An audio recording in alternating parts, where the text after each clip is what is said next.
Bulletin में आप सभी का स्वागत है और मैं हूं आपके साथ कल्याण झा। नमस्कार, मैं हूं आपके साथ राहुल ओझा।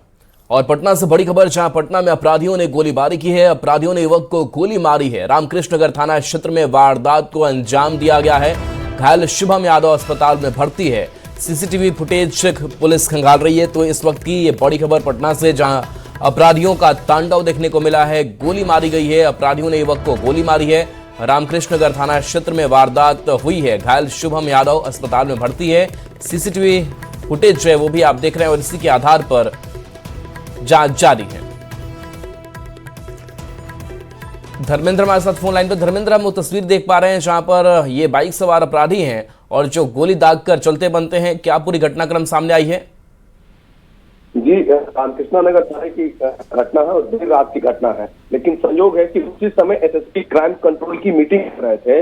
इधर एसएसपी के द्वारा क्राइम कंट्रोल की मीटिंग की जा रही थी और इधर रामकृष्ण नगर थाने के अंतर्गत ये कांड होता है जब अपाची सवार 3 बाइक अपराधी आते हैं और शुभम यादव को गोली मारते हैं। वहां से आराम से चलते बनते हैं। पूरी घटना सीसीटीवी में भी कैद है। हालांकि पुलिस के द्वारा अभी तक किसी की गिरफ्तारी नहीं हुई है, लेकिन सीसीटीवी के आधार पर मामले की जांच की जा रही है और जो अपराधी हैं उन्हें गिरफ्तार करने की कोशिश की जा रही है। जी चलिए, शुक्रिया इस अपडेट के लिए आपका। तो ये तस्वीर आपको दिखा रहे हैं जहां पर देखिए ये युवक सड़क किनारे खड़ा है। वैसे ही अपराधी पहुंचते हैं, गोली दागते हैं और वो तुरंत फरार हो जाते हैं। तो ये 2 तस्वीरें आपको सीसीटीवी की दिखा रहे हैं और दोनों अलग अलग एंगल से तस्वीरें आप जरा देख लीजिए। वहां आसपास लोग भी कुछ दिखाई दे रहे हैं। जैसे ही गोली की आवाज सुनते हैं, गोलीबारी होती है, वैसे ही कुछ लोग दौड़ कर आते हैं, लेकिन तब तक अपराधी यहां से फरार हो चुके होते हैं। शुभम यादव अपने घर से बाहर निकला, किसी से व्हाट्सएप पे बात कर रहा था जो कि प्रिंस सिंह राजपूत था। उसको बताता है कि भैया हम घर के बाहर हैं। 2 मिनट बाद जैसा पता चलता है कि उसको 4 गोली मारा जाता है। ठीक है, यही घटना है। वहाँ से अभी हम लोग मेदांता लेके आए हुए हैं। कौन थाना पड़ता है?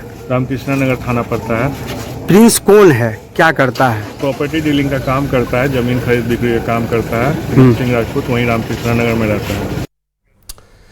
और बड़ी खबर, सीएम सम्राट का आज का कार्यक्रम है। पटना में LN मिश्रा इंस्टीट्यूट में कार्यक्रम है। आगाज 2026 के कार्यक्रम में सीएम सम्राट चौधरी भाग लेंगे। गोपालगंज भी जाएंगे सीएम सम्राट चौधरी। साथ ही थावे मंदिर में सीएम पूजा अर्चना भी करेंगे।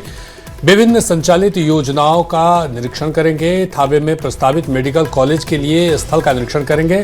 शाम 5 बजे सम्राट कैबिनेट की बैठक भी है। सीएम सम्राट के नेतृत्व में कैबिनेट की बैठक है और कई एजेंडों पर मुहर लगेगी।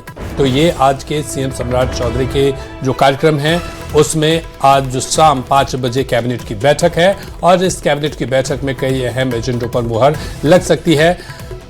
सम्राट चौधरी थावे दुर्गा मंदिर में प्रस्तावित मेडिकल कॉलेज के लिए स्थल का निरीक्षण भी करेंगे।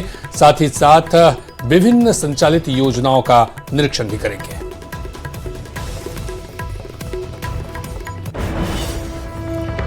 झारखंड में छात्रों का आंदोलन जारी है और इस पर सियासत लगातार गरमाती जा रही है। सिर्फ झारखंड ही नहीं, बिहार से लेकर देश की राजधानी दिल्ली तक ये मुद्दा गरमाया हुआ है। 10 अगस्त को रांची में विधानसभा मार्च के दौरान छात्रों पर हुए लाठीचार्ज को राहुल गांधी ने गलत बताते हुए एक पोस्ट किया तो एनडीए नेता उन पर राजनीति रोटी सेकने का आरोप लगाने लगे।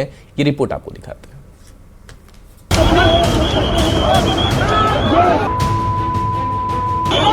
रात के अंधेरे में छात्रों पर लाठी भांजती पुलिस की ये तस्वीरें झारखंड की राजधानी रांची की, जिसे लेकर छात्रों का गुस्सा 7वें आसमान पर। छात्रों का आरोप है कि वो शांतिपूर्ण प्रदर्शन कर रहे थे। प्रशासन ने भी लाठीचार्ज नहीं करने का भरोसा दिया था, पर अचानक रात में उन पर हमला कर दिया गया। कई लोगों को इस लाठीचार्ज में गंभीर चोटें आई हैं। छात्रों पर हुए इस लाठीचार्ज के खिलाफ विपक्ष तो हेमंत सरकार को घेर ही रहा था। उन्हीं के सहयोगी राहुल गांधी ने भी इस कार्रवाई को गलत बताते हुए ट्वीट किया।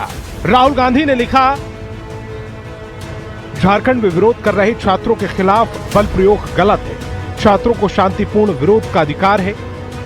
बातचीत से ही समाधान निकल सकता है। झारखंड सरकार को इन छात्रों की बात सुननी चाहिए और इनकी समस्याओं का तुरंत समाधान करना चाहिए। रांची में हुए लाठीचार्ज के विरोध में बीजेपी ने 11 अगस्त को झारखंड बंद का आह्वान किया। बिहार के सीएम सम्राट चौधरी ने इसकी आलोचना करते हुए इसे बर्बरतापूर्ण करार दिया। तो जेडीयू सांसद संजय झा ने राहुल गांधी से झारखंड में सरकार से समर्थन वापस लेने की मांग कर दी। वहाँ किसकी सरकार है? वहाँ तो कांग्रेस की सरकार है जेएमएम के साथ। तो कांग्रेस की सरकार है और कांग्रेस के सरकार में जिस तरह से छात्रों की पिटाई हुई है, तो इसका मतलब यही है कि इनके छात्रों को मुद्दा से इनको कोई लेना देना नहीं है, न इनको पार्लियामेंट चलाने से मुद्दा है, इनको सिर्फ राजनीति करना था। राहुल गांधी भले ही पोस्ट पर लाठीचार्ज की निंदा कर रहे हैं, पर बीजेपी का आरोप है कि आलोचना दिखावटी है। वो छात्रों की समस्या का समाधान नहीं, अपनी राजनीति चमकाना चाहते हैं। राहुल गांधी जी जिस ढंग से झारखंड में छात्रों पर प्रहार हुआ है, अभी आप किसको बुड़बक बना रहे हो ये कह करके कि मैं छात्रों के साथ हूं। अगर छात्रों के साथ हो तो झारखंड मुक्ति मोर्चा सरकार से विड्रॉ कांग्रेस करे, सरकार गिराए, ऐसे नहीं चलेगा। धर्मेंद्र इस्तीफा दो और सरकार झारखंड में बचा रहे। झारखंड में हुए लाठीचार्ज पर रांची से दिल्ली तक चीत्कार मची है। राहुल गांधी ने खुद इस कार्रवाई को गलत बताया, तो ऐसे में सबसे बड़ा सवाल, क्या छात्रों पर लाठी चलाने वाले हेमंत सरकार से समर्थन वापस लेगी कांग्रेस?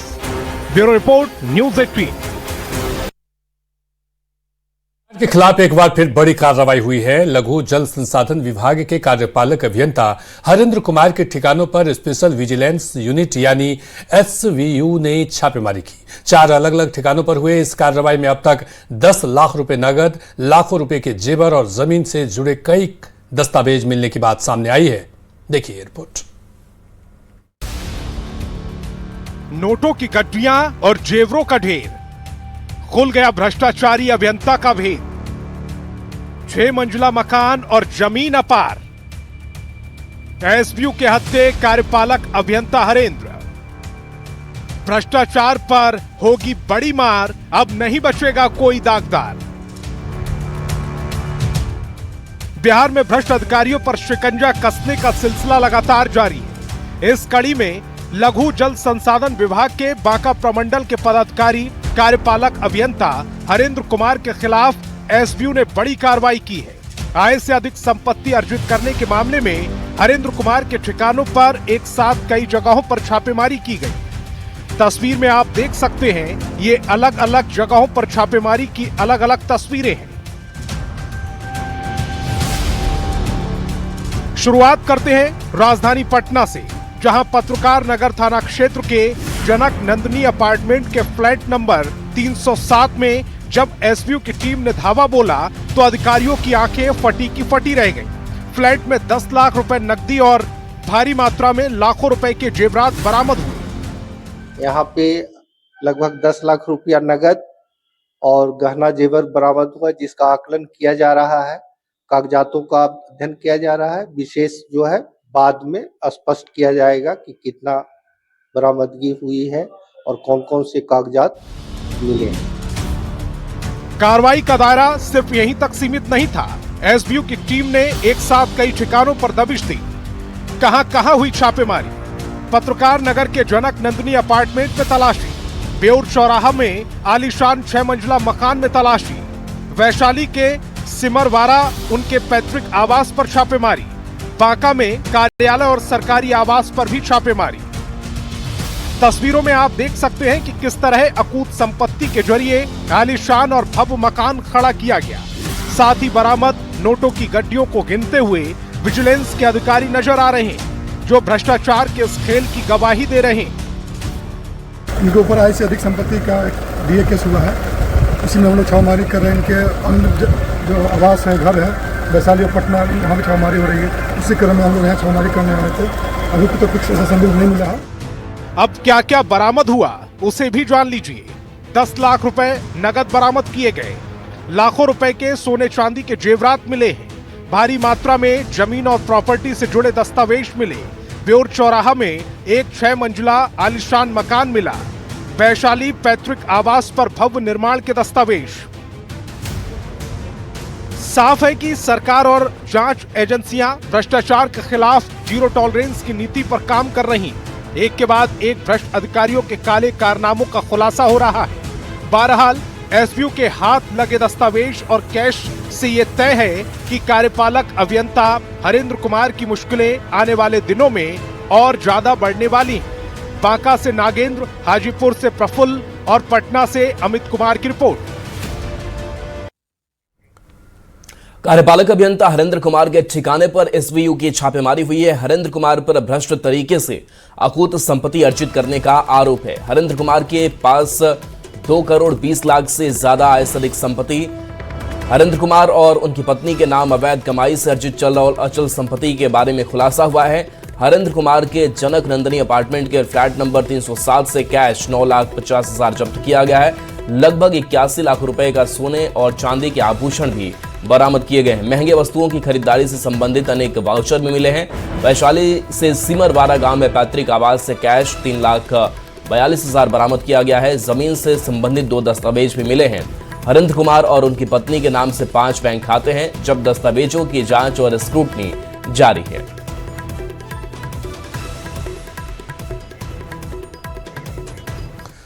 उधर बिहार में शराब तस्कर अपना धंधा चलाने के लिए तरह तरह के हथकंडे अपना रहे हैं। कैमूर में पुलिस ने ट्रक के तहखाने से हजारों लीटर शराब बरामद किया। जब्त शराब की कीमत लगभग 70 से 75 लाख बताई जा रही है। गोबर की खाद की बोरियों के बीच शराब की खेप देखकर पुलिस भी हैरान रह गई।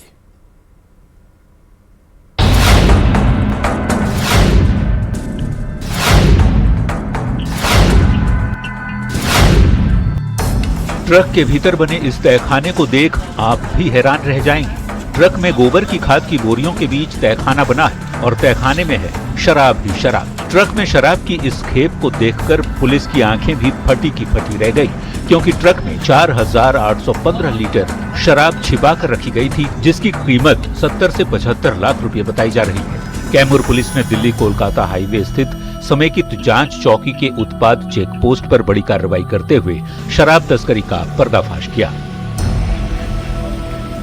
ये गुप्त सूचना प्राप्त हुई थी कि पंजाब से बिहार में शराब माफिया द्वारा लोग 14 चक्का ट्रक जो है घुसाने का ये लोग का प्रोग्राम था, और इसमें हम लोग को सूचना प्राप्त हुई थी कि एक PB 13 BB और 8166 नंबर की गाड़ी जो है, आपको एक तहखाना बना हुआ है जिसमें अवैध शराब लदा हुआ है।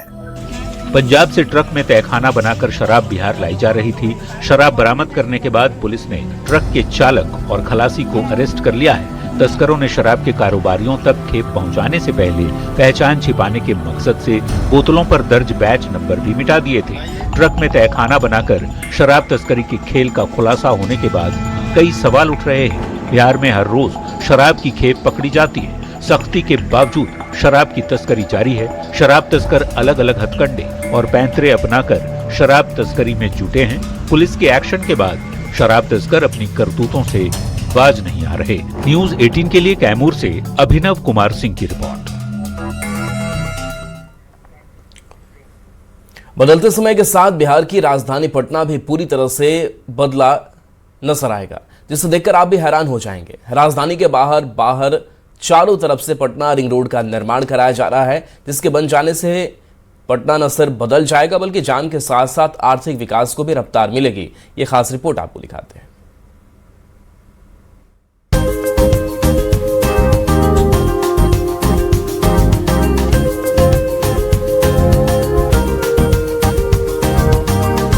पटना शहर के चारों तरफ बन रही ये सड़कें बदलते बिहार की नई तस्वीर है।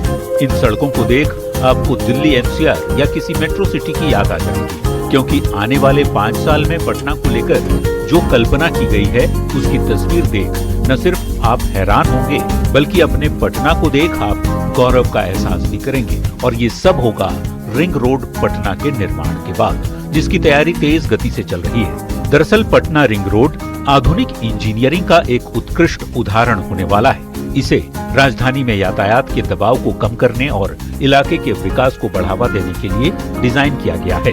रिंग रोड के निर्माण में करीब 19,000 करोड़ की राशि खर्च होनी है।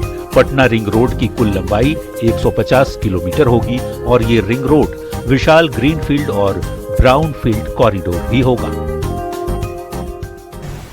कि पूरे पटना शहर के चारों बगल एक रिंग रोड बन रहा है और वो 150 किलोमीटर है, जो 19,000 करोड़ के लागत से बनना है और ये 8 पैकेज में बांटा गया है। पूरा शहर जो है चकचक करेगा, ट्रैफिक खत्म हो जाएगा, पूरा शहर के चारों बगल जिस तरह आपका मैरीन ड्राइव हो उसी तरह लाइटनिंग होगा। पूरा लगेगा कि किसी बाहर के राज्य में या बाहर के देश में हम आ गए हैं। पटना रिंग रोड का क्षेत्रफल 1350 वर्ग किलोमीटर क्षेत्र को घेरेगी। रणनीतिक रूप से ये सड़क पटना, सारण, गया, अरवल, भोजपुर, समस्तीपुर और वैशाली जिलों के बीच बिना किसी दिक्कत के कनेक्टिविटी प्रदान करेगी, जिसमें प्रस्तावित सोनपुर ग्रीनफील्ड एयरपोर्ट के लिए महत्वपूर्ण लिंक भी शामिल है। जाहिर है, पटना रिंग रोड निर्माण के बाद सिर्फ इसका फायदा पटना वालों को ही नहीं मिलेगा, बल्कि बिहार की जनता को भी इसका बड़ा फायदा मिलेगा। पटना रिंग रोड बनने से यातायात के दबाव से मुक्ति मिलेगी। रिंग रोड भारी वाणिज्यिक वाहनों और लंबी दूरी के ट्रैफिक को पटना शहर के बीचों बीच आने से रोकेगी। उत्तर और दक्षिण बिहार के बीच सुगम आवागमन। रिंग रोड आर्थिक और औद्योगिक विकास का गवाह बनेगा। 1350 वर्ग किलोमीटर का रिंग रोड विकास के नए द्वार खोलेगी। माल ढुलाई में तेजी आएगी और परिवहन लागत में भी कमी होगी। सारण, वैशाली और बाहरी पटना में निवेश को आकर्षित करना आसान होगा। पुनपुन पिंडदान स्थल, वैशाली के धार्मिक सर्किट सहित आध्यात्मिक और ऐतिहासिक स्थलों तक बेहतर पहुंच मिलेगी। घरेलू और अंतर्राष्ट्रीय पर्यटन को बड़ा बढ़ावा मिलेगा। पटना रिंग रोड केवल एक राजमार्ग नहीं है, यह विकसित बिहार के भविष्य का प्रवेश द्वार भी है। इस वक्त हमारे हाथ में है पटना रिंग रोड। जी हाँ, जिसके बारे में हम बताने की कोशिश कर रहे हैं। ये इस वक्त जो देख रहे हैं बीच में हमारे जो उंगली दिखाई दे रही है, ये पटना है और पटना के ठीक चारों तरफ से रिंग रोड का निर्माण कराया जा रहा है। यानी कि जो भी आप घेरा देख रहे हैं, ये चारों तरफ से ये होते होते ये पटना के बाहर चारों तरफ से रिंग रोड का निर्माण कराया जा रहा है। North Patna ring road, part of Patna Purnia expressway, part of आमद दरभंगा, कच्ची दरगाह बिदुपुर, रामनगर कच्ची दरगाह, कन्हौली रामनगर, कन्हौली शेरपुर। तो ये जो चारों तरफ से रिंग रोड का निर्माण कराया जाएगा, इस रिंग रोड के निर्माण के बाद राजधानी पटना की तस्वीर पूरी के तरीके से बदली रहेगी। कुछ ऐसे कदम हैं जो पटना रिंग रोड के निर्माण के बाद जाहिर तौर पे राजधानी पटना की तस्वीर पूरी तरीके से बदली रहेगी। तो जाहिर तौर पे ये जो तस्वीर हम आपको दिखा रहे हैं, ये आने वाले समय में आपको चारों तरफ पटना के ऐसे तस्वीर नजर आएगी। कैमरामैन दीपक के साथ आनंद अमृतराज, न्यूज 18 नेटवर्क, पटना। उधर बिहार के किसानों और पशुपालकों के साथ जीविका दीदियों के लिए राज्य सरकार की योजनाएं अब वरदान बनने वाली है और सरकार के 200 दिन पूरे होने पर धरातल पर योजनाएं नजर भी आने वाली है। पशु एवं मत्स्य विभाग के सचिव और कॉम्फेड के चेयरमैन शीर्षत कपिल अशोक ने न्यूज 18 से बातचीत में कहा कि 7 निश्चय 3 के तहत 1 महीने के भीतर राज्य के सभी पंचायतों में जीविका दीदियों को दूध बिक्री सेंटर अलॉट किए जाएंगे। पशुपालकों को बाजार भी मिलेगा। उन्होंने कहा कि जल्द ही बिहार मछली उत्पादन में आंध्रा पर निर्भर नहीं रहेगा। इसको लेकर क्लस्टर बनाए जा रहे हैं। प्रगति यात्रा के दौरान एनडीए सरकार ने घोषणा की थी कि सभी पंचायतों में सुधा दूध बिक्री केंद्र खोले जाएंगे, जिसको लेकर लगातार विभाग जो है एक्शन में है। यानी पशु एवं मत्स्य विभाग के सचिव हमारे साथ हैं, इसके साथ साथ कॉम्फेड के चेयरमैन और एमडी शीर्षत कपिल अशोक भी लगातार मेहनत कर रहे हैं, क्योंकि इन्हें एक तरह से धरातल पर उतारने का जिम्मा मिला है। क्या लग रहा है, जिस प्रकार से पूर्व सीएम नीतीश कुमार ने एक ड्रीम प्रोजेक्ट तैयार किया था और जिसमें जीविका दीदी भी जुड़ी हुई है और आगे भी रोजगार जो है सृजन किए जाएंगे, कितना काम हुआ है? काम काफी हद तक आगे बढ़ गया है और माननीय पूर्व मुख्यमंत्री और वर्तमान माननीय मुख्यमंत्री जी के द्वारा जो है इसका जो है समीक्षा किया जाता है। अभी धरातल पर 1 माह के अंदर में इसको शुरुआत करने के पोजीशन पे हम आ गए हैं। जीविका के माध्यम से जो है हमारे महिला रोजगार योजना के अंतर्गत जो दीदियां समाहित हुई है, तो उनको ये दुग्ध बिक्री केंद्र का व्यवसाय के लिए सुधा जो है यहाँ पे अलॉट करेगा शॉप। उसमें जो हमारे सहकारी समिति के द्वारा दूध संकलन किया जाता है, जिसमें मुख्यतः महिलाएं होती है, तो उनका ही जो है प्रोडक्ट्स जो है दूध के जो है यहाँ पे दिए भी जाएंगे। मतलब कहा जाए तो अक्टूबर तक ये चीज धरातल पर देखने को मिल जाएगी। निश्चित रूप से ये देखने को मिल जाएगी और इससे जो ग्रामीण अर्थव्यवस्था है और महिलाओं का जो उन्नयन करना है, आर्थिक विकास हमको करना है, वो आपको यहाँ पे देखने को मिलेगा। पशुपालकों को एक तरह से आप बाजार देंगे, ऐसा लग रहा है कि एक बाजार जो है उसका प्रारूप तैयार हो गया। कॉम्फेड सुधा जो है शुरू से पशुपालकों के हित में काम कर रहा है और दुग्ध, विशेष गाय और भैंस के दुग्ध के मामले में तो वो आगे बढ़ ही रहा है, लेकिन अभी माननीय मुख्यमंत्री जी ने नालंदा में घोषणा भी की थी कि जो है गोड बकरी का मिल्क भी जो है कॉम्फेड के माध्यम से दिया जाएगा, तो उसका भी जो है एक जो है हम डीपीआर कह सकते हैं, वो तैयारी हमने शुरू कर दी है। हमारे साथ पशु एवं मत्स्य विभाग के सचिव शीर्षद कपिल अशोक थे और इन्होंने महत्वपूर्ण जानकारियां दी है। साथ ही युवाओं से, किसानों से, पशुपालकों से अपील भी की है कि विभाग की जितनी योजनाएं चलाई जा रही है उसका लाभ लीजिए, जानकारी प्राप्त कीजिए। जाहिर है ग्रामीण अर्थव्यवस्था को बदलने के लिए लगातार विभाग जो है तत्पर दिख रहा है और 7 निश्चय 3 के तहत जो काम हो रहे हैं 200 दिन जब पूरे होंगे सरकार के, तब आपको धरातल पर ये चीजें देखने को मिलेंगी। कैमरामैन दीपक के साथ रजनीश कुमार, न्यूज 18 पटना। और बड़ी खबर बाढ़ अनुमंडल से है, जहां बख्तियारपुर थाना क्षेत्र में मामूली विवाद के बाद घर में घुसकर चाकूबाजी की एक सनसनीखेज घटना सामने आई है, जिसमें ज्ञानदीप कुमार की मौत हो गई है और उनकी मां सुनीता देवी गंभीर रूप से घायल हो गई हैं। घटना की शुरुआत तब हुई जब ज्ञानदीप सब्जी लाने बाजार जा रहे थे, तभी रास्ते में किसी बात को लेकर एक व्यक्ति से उनका विवाद हो गया। ज्ञानदीप के फोन करने पर उनके भाई मौके पर पहुंचे और मामला शांत करवाकर उन्हें घर ले आए। कुछ देर बाद वही व्यक्ति 2 लोगों के साथ उनके घर में घुसकर हमला कर दिया। बीच बचाव में उनकी मां भी गंभीर रूप से घायल हो गई। घटना से आक्रोशित लोगों ने शव को सड़क पर रखकर स्टेट हाईवे को जाम कर दिया और बख्तियारपुर थाने पर पथराव भी किया। वो लोग ठेलाबाजी कर रहे थे तो एक ईटा हमें ये यहाँ पीछे जी सर। और कोई पुलिसकर्मी घायल भी हुए हैं सर? नहीं, कोई घायल नहीं, सब लोग सुरक्षित हैं। क्या लगता है सर, ये लोग यहाँ बॉडी रख दिए हैं, जाम कर दिए हैं सर? ये लोग का ये शांतिपूर्ण ये लोग कर रहे हैं, हम लोग सहयोग कर रहे हैं। हम लोग भी लगे, जब से ऐसी घटना हुई तब से हमारा भी टीम घूम रही है गिरफ्तारी में जी, बैठे हुए नहीं है जी। हम लोग अभी थोड़ा टाइम देंगे ये लोग, तब ना हम लोग वीडियो के और काम करेंगे। और इस बीच बड़ी खबर मुजफ्फरपुर से है, जहां एसयूसीआई कम्युनिस्ट नेता पर जानलेवा हमला हुआ है। लाल बाबू महतो पर धारदार हथियार से हमला किया गया है। गंभीर रूप से घायल लाल बाबू महतो को अस्पताल में भर्ती कराया गया है। घटना का सीसीटीवी फुटेज भी सामने आया है। स्थानीय लोगों ने हमलावर को पुलिस के हवाले कर दिया है। मनियारी थाना क्षेत्र के सुतौल गांव की ये घटना है। तो आप तस्वीरों में देख सकते हैं कि किस तरह से अपराधियों ने उन पर हमला किया है। जानलेवा हमला है ये। सीसीटीवी फुटेज भी सामने आया है। अपराधियों ने जिस तरह से हमला किया है, लोगों ने हमलावर को पुलिस को सौंप दिया है। उसे पकड़ करके मनियारी थाना के सुतौल गांव की ये घटना है।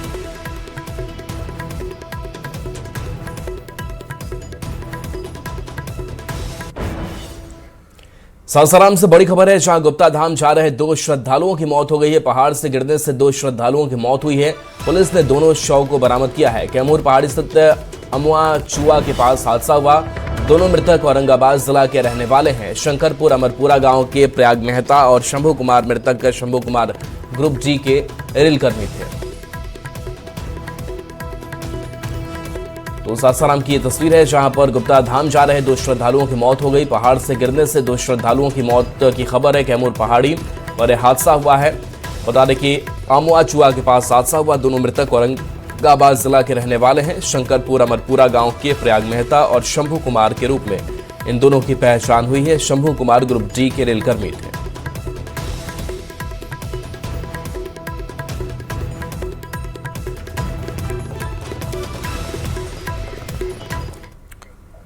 न्यूज़ 18 पर खबरें आपके लिए लगातार जारी हैं।